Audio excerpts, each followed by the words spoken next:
Good morning to all of you. आज हमारे साथ जो आपके फ्रेम में हैं वो सान्या है, जो आपको rise of nationalism in Europe का जो फर्स्ट टॉपिक है द फ्रेंच रिवॉल्यूशन के बारे में आपको डिस्कस करेगी कि उसका क्या इम्पैक्ट पड़ा आपको इकनॉमी पे और कौन कौन से कदम उठाए गए रिवॉल्यूशनरीज के द्वारा लोगों के अंदर एक सेंस को क्रिएट करने का, और कौन सा सेंस था वो कलेक्टिव आइडेंटिटी का। ठीक है, तो सान्या एक्सप्लेन करेंगी, प्लीज़ लिसन इट। और आप लोग के एग्ज़ाम में ये काफ़ी बेनिफिशियल होगा क्योंकि उन्होंने MCQ अप्रोच से स्टडी की है और उनको हर एक टॉपिक का डिटेल नॉलेज है। चलिए let's move to the Sanya.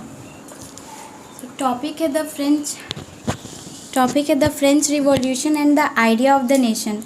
तो फ्रेंच रिवॉल्यूशन कब हुआ था? फ्रेंच रिवॉल्यूशन 1789 में हुआ था। फ्रेंच रिवॉल्यूशन 1789 में मोनार्की सिस्टम को फॉलो किया गया था। उस टाइम मोनार्की सिस्टम को फॉलो किया गया था।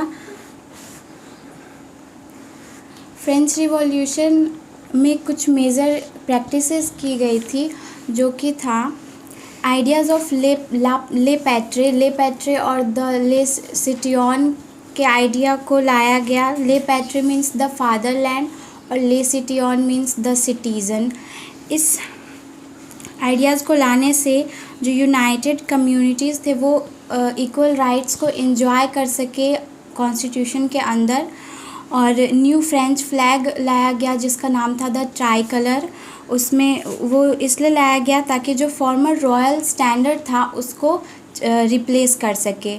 फिर स्टेट्स जनरल इलेक्ट किया गया था एक्टिव सिटीज़न के द्वारा, और फिर उसके बाद उसका नाम पड़ गया नेशनल असेंबली।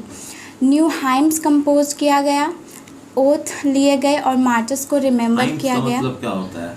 हाइम्स का मतलब भजन बोल सकते हैं। फिर सेंट्रलाइज्ड और एडमिनिस्ट्रेटिव सिस्टम वो भी लाया गया, जिसके कारण यूनिफॉर्म लॉज, जिसके कारण सिटीज़न के लिए यूनिफॉर्म लॉज हो सके। और फिर इंटरनल कस्टम ड्यूटीज़ जो थे वो एबॉलिश हुआ, जो ड्यूज़ थे वो एबॉलिश हुआ। फिर वेट्स को मेज़र करने के लिए यूनिफॉर्म सिस्टम भी लाया गया। और फिर रीजनल जो डायलेक्ट्स थे उनको डिस्करेज किया गया। का मतलब क्या होता है? लैंग्वेज, जो क्षेत्रीय भाषा थी। हाँ, जो क्षेत्रीय भाषा थी उनको डिस्करेज किया गया और फ्रेंच को आगे लाया गया। इसलिए फ्रेंच जो है वो कॉमन लैंग्वेज बन गया फ्रेंच का। Very good. उसके बाद एक टाइम पीरियड आया 1804, जिसको सिविल कोड या फिर नेपोलियनिक कोड भी बोलते हैं। मतलब 1804 में आपका सिविल कोड ऑफ 1804 या नेपोलियनिक कोड आया था, नेपोलियन ने इसको लाया था। हाँ। इस कोड के अंदर क्या क्या था?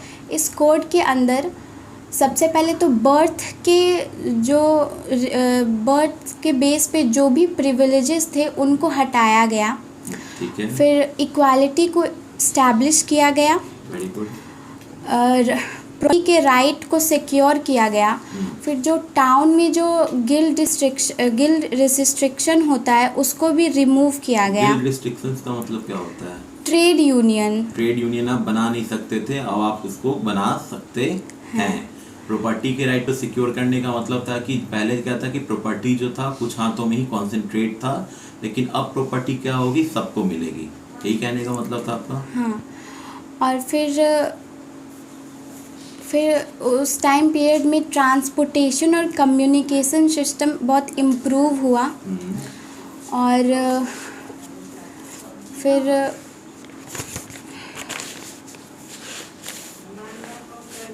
फिर उसमें फ्यूडल सिस्टम को भी हटाया गया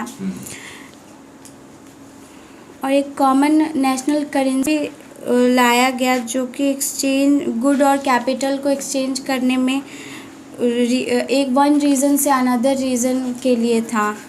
और फिर उसके बाद सिविल कोड, नेपोलियन जो था वो क्यों आखिर डिफेक्ट हो गए, मतलब क्या क्या कारण था कि नेपोलियन जो है आपको वापस सत्ता से चला गया, या नेपोलियन वाटरलू के बैटल में 1815 में हार गया?